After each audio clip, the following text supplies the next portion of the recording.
না। কিন্তু আল্লাহ সুবহানাহু ওয়া তাআলা আমাকে আপনাকে মানুষ বানাইছেন।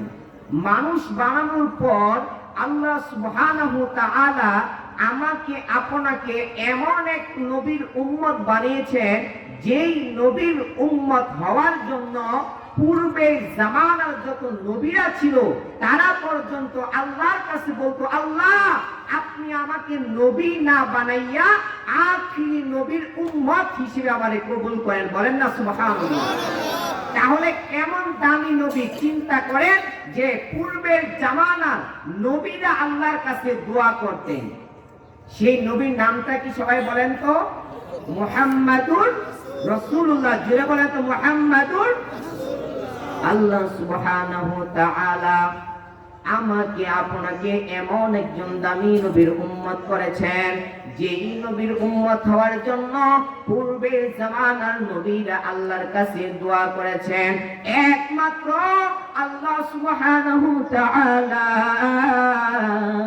হযরত ঈসা আলাইহিস সালামের দোয়া কবুল করেছেন। মুসলমান ভাইরা আমার, এমন একজন নবীর উম্মত আল্লাহ সুবহানাহু ওয়া তাআলা আমাকে বানাইছেন, যেই নবী আমার আর আপনার জন্য পাগল, উম্মতের জন্য পাগল। দুনিয়ার মধ্যে হযরত আদম আলাইহিস সালাম থেকে যত নবী আল্লাহ তাআলা বানিয়েছেন, সমস্ত নবীরা শুধু একমাত্র সব সময় চিন্তা ফিকির করত আল্লাহ তাআলাকে কিভাবে রাজি আর খুশি করা যায়।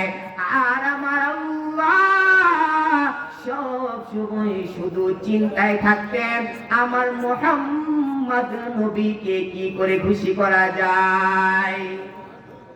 এই জন্যই তো আল্লাহ সুবহানাহু ওয়া তাআলা জানিয়ে দিয়েছেন, যদি কোনো ব্যক্তি আমার আর আপনার নবী মুহাম্মদুর রাসূলুল্লাহর উপর দুরূদ শরীফ পড়ে, তাহলে আল্লাহ তাআলা তাকে তিনটা উপকার দান করবেন।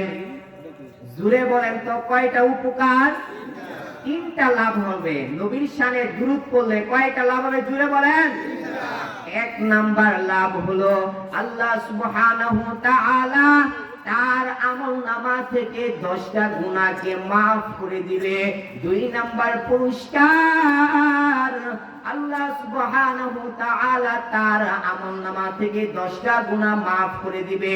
তিন নাম্বার পুরস্কার, আল্লাহ সুবহানাহু ওয়া তাআলা তার সম্মান আল্লাহর দরবারে 10 গুণ বাড়িয়ে যাবে।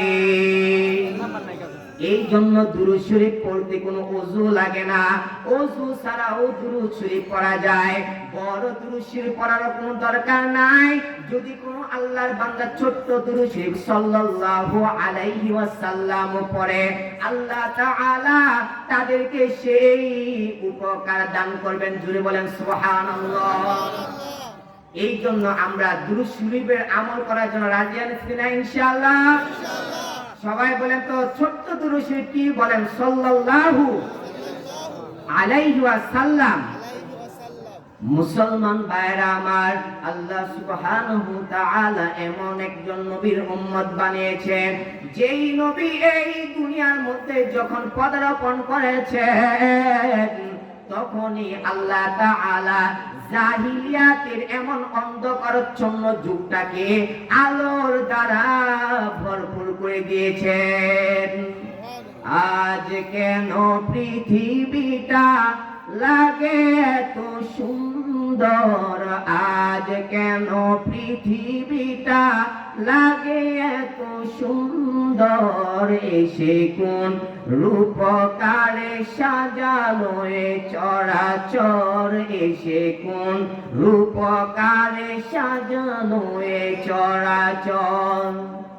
চারিদিকে নবরূপে করে ধরা জলমল, সেই রূপ দেখে হয় আখিদয় সুশীতল, আখিদয় সুশীতল।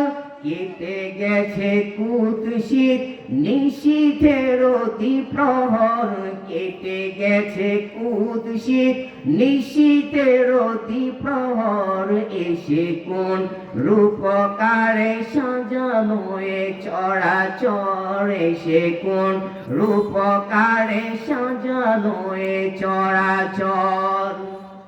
আমার আপনার নবী এই দুনিয়াতে আসার কারণে জাহিলিয়াতের অন্ধকার দূর হয়ে গেছেন। সেই আমার আপনার নবী, যেই নবী এখন উম্মতের মায়ায় মদিনায় পড়ে কান্না করে, কিন্তু আমরা মুসলমান এমন একজন দামি নবীর উম্মত হওয়ার পরেও নবীর সুন্নত তরিকায় আমরা নিজের জীবনকে পরিচালিত করতে পারি না। আমি যদি এখন আপনাদেরকে প্রশ্ন করি, আপনি যে নবীর উম্মত দাবি করেন, আপনি কি খাওয়ার আগে 2 হাত যে ধোয়া নবীর সুন্নত, এই 2 হাত ধুয়ে কয়জনে খাবার খান? আমি যদি প্রশ্ন করি, কয়জন উত্তর দিতে পারবেন? আমি যদি আপনাকে প্রশ্ন করি, আপনি তো নবীর উম্মত, আমার নবী যখন কোন কাপড় পরিধান করতেন ডান হাত আগে দিতেন, আপনি নবীর উম্মত দাবি করেন, কোন হাত দিয়া কাপড় পরেন? আপনি নবীর উম্মত। আমি যদি প্রশ্ন করি, আপনি যে মসজিদের ভিতরে প্রবেশ করেন, আমার নবীর সুন্নাত হলো মসজিদের ভিতর তুমি ডান পা দিয়া প্রবেশ করার, বাম পা দিয়া বাহির হও। আমি যদি আপনাদের প্রশ্ন করি, আপনি তো নবীর উম্মত দাবি করেন, আপনি কি ডান পা দিয়া মসজিদে কয়বার ঢুকেন? উত্তর নাই। আমি যদি বলি যে আপনিও মুসলমান, আমিও মুসলমান,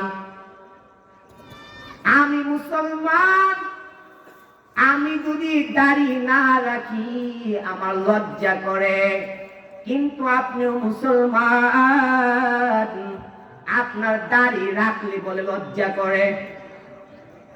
কিন্তু আমার নবী জানাবেন, যদি কোন পুরুষ মানুষ যাদেরকে আল্লাহ তাআলা দাড়ির মতো নিয়ামত দান করেছেন, এরা যদি দাড়ি কর্তন করে, দাড়িকে কাটে, দাড়িকে ছাটে, দাড়িকে চাষে, তাহলে 24 ঘন্টা তার আমল নামার মধ্যে কবিরা গুনাহ খালি হইতেই থাকবে। বলেন নাউজুবিল্লাহ।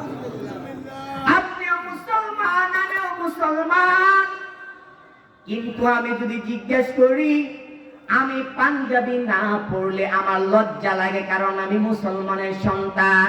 আর আপনিও মুসলমান নিজেকে দাবি করেন রে ভাই, আপনার বলে পাঞ্জাবি পড়লে বলে লজ্জা লাগে। কেমন মুসলমান? কিন্তু আল্লাহ সুবহানাহু ওয়া তাআলা আমাকে আপনাকে এমন একজন দামি নবীর উম্মত বানিয়েছেন, যেই নবীর শাফাত ছাড়া কেউ জান্নাতের ভিতরে যাইতে পারবেন না।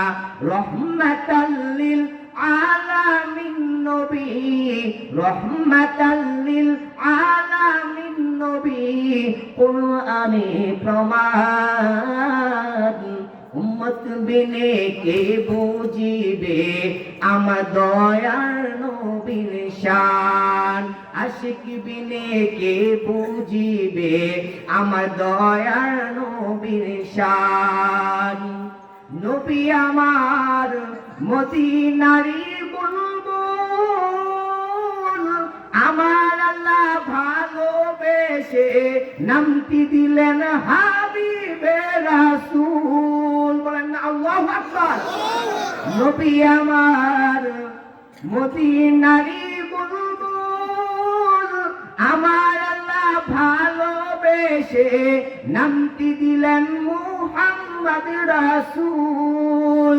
সেই নবীকে ভুল বুঝিলে, সেই নবীকে ভুল বুঝিলে থাকবে না ঈমান। উম্মত বিনে কে বুঝিবে আমার দয়ার নবীর শান। এই জন্য ভাইয়ার আমার, আমি আপনাদের সম্মুখে কোরআনুল কারীমের যে আয়াত তেলাওয়াত করেছি, আল্লাহ তাআলা বলেন আর রহমান, দয়াময় আল্লাহ, খলাকাল আল্লামাল কুরআন, যিনি কোরআন নাজিল করেছেন, খলাকাল ইনসান, যিনি মানুষ বানাইছেন। কিন্তু আল্লাহ তাআলা দুনিয়ার মধ্যে আগে মানুষ বানাইছেন, এরপরে কোরআন দিয়েছেন। কিন্তু এইখানের মধ্যে আল্লাহ কেন আগে কোরআন আনলেন? এর এক নম্বর জবাব, মানুষ হলো দুই ধরনের। একটা হলো জন্মগত মানুষ, আরেকটা হলো গুণগত মানুষ। আল্লাহর কাছে একমাত্র কোরআনের গুণে গুণগত মানুষেরই দাম আছে, এই কথায় আল্লাহ বুঝিয়েছেন।